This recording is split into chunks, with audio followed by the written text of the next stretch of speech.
Similes and Metaphors. Let's begin with similes. A simile compares one thing to another thing. Think of the word similar. For example, eyes might be compared to a jewel like a sapphire. Her eyes were like sapphires is a simile. It works because it's easy to understand why these two things are similar to each other. It's amazing just how many similes we use in our daily conversations. How are you feeling? You look as white as a ghost. She'll win. She's as cool as a cucumber. Tommy is as thin as a rake. You must be as blind as a bat. My teacher is as busy as a bee. He swims like a fish. She sings like an angel. I'm going to sleep like a log tonight. In my opinion, one of the kings of the simile was Roald Dahl. It's incredible just how much he described in a single simile. The enormous crocodile's teeth sparkled like knives in the sun. You could almost feel the dangerous heat radiating from her as a red-hot rod of metal. The room was as bare as a prison cell. He sneezed like a cannon. The wind came under the door like a flat blade of ice. You'll notice many similes using the words like or as. So what makes a good simile? When thinking of similes, you obviously need to find something that is similar to what you're describing. In this example, I'm going to describe the movement of a flamingo.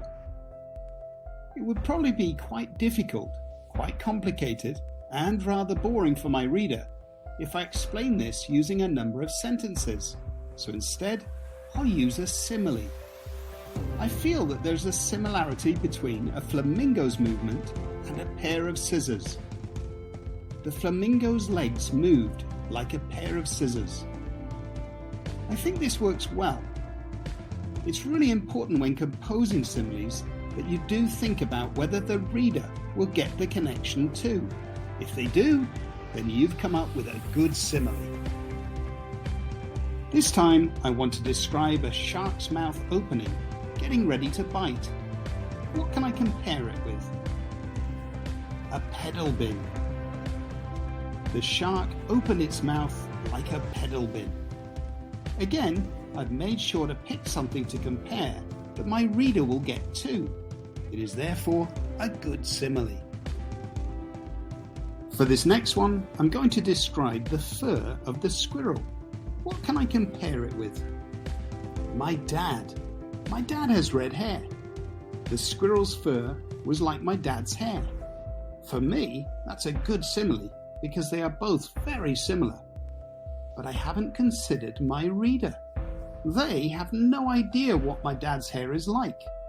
They might think the squirrel has black fur, or grey fur, or long fur, or thinning fur. They don't know what my dad's hair is like, so this simile will not make sense. This time, I need to describe a sumo wrestler. What can I compare him with? A tank.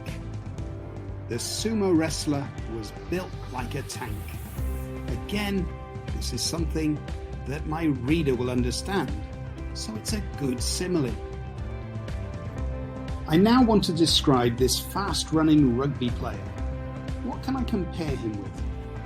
A cheetah. Everyone knows a cheetah is fast. Marcus ran like a cheetah. Yes, this works. It will be understood by my reader, but this simile is used all the time, and it's rather boring to read. We call these commonly used similes cliches, and you won't excite or interest your readers if you use them. Look at these cliches. Avoid using them in your writing. Original similes are far more interesting to read. It was as cold as ice. as good as gold, ran like the wind, as sly as a fox, knows it like the back of his hand. The lake was like a mirror, as clear as mud, strong as an ox, as quiet as a mouse, as slow as a snail. Now I'm going to describe fishing in the ocean. What can I compare it with? I know, a box of Cracker Jack. Fishing in the ocean is like opening a box of Cracker Jack. You never know what you're going to get.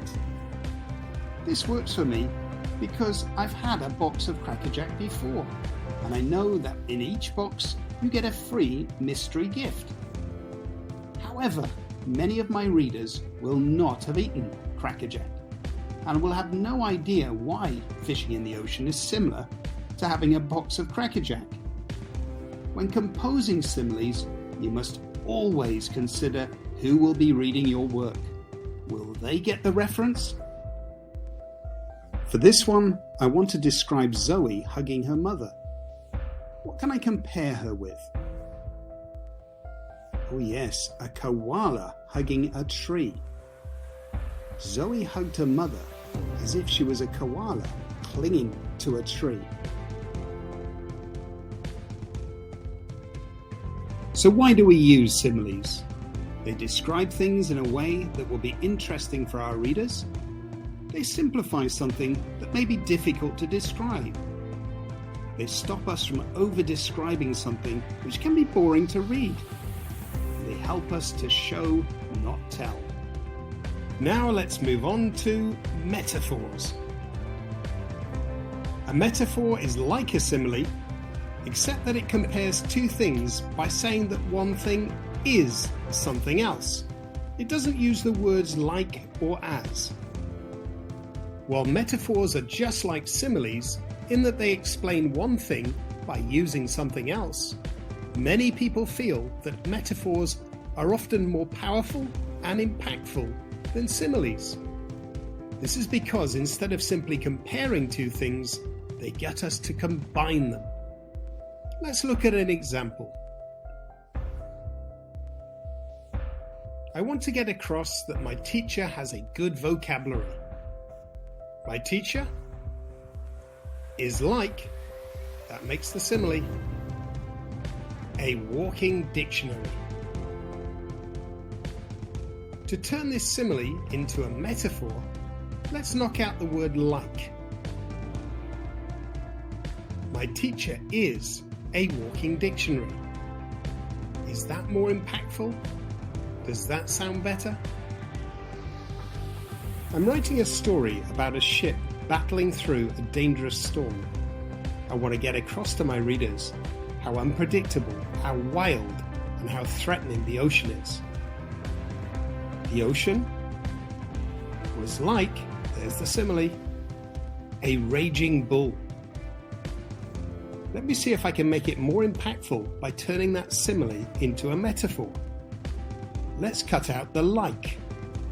The ocean was a raging bull. Does that sound more dangerous? We now need to talk about something called an implied metaphor. An implied metaphor is when you get your reader to think metaphorically without actually using a metaphor. This is often done through your choice of verb. The hungry children went into the cafeteria. Look what happens when we replace the verb with something more metaphorical. The hungry children swarmed into the cafeteria. The hungry children stampeded into the cafeteria. Here are some other examples. My mum erupted in anger. The goalkeeper barked at the referee.